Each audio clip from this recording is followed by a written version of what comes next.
Hello viewer. आज देखते हैं डा फोटोशॉप में शेप कैसे क्रिएट करें।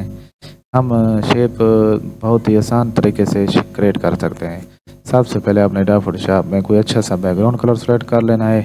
कलर सेलेक्ट होने के बाद आपने साइड टूल बार जो आपको नज़र आ रही है यहाँ क्लिक करना है।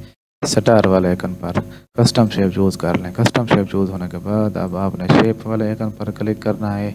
यहाँ से कोई भी आप शेप चूज़ कर लें, स्क्रीन पर शेप ड्रा कर लें। अब फिल वाले आइकन में आकर इस शेप का कलर चेंज कर लें। कलर चेंज होने के बाद दोबारा से कोई और शेप उठाते हैं। फिल वाले आइकन पर आकर इसका भी कलर चेंज कर लेते हैं। Like and subscribe my channel. Thanks.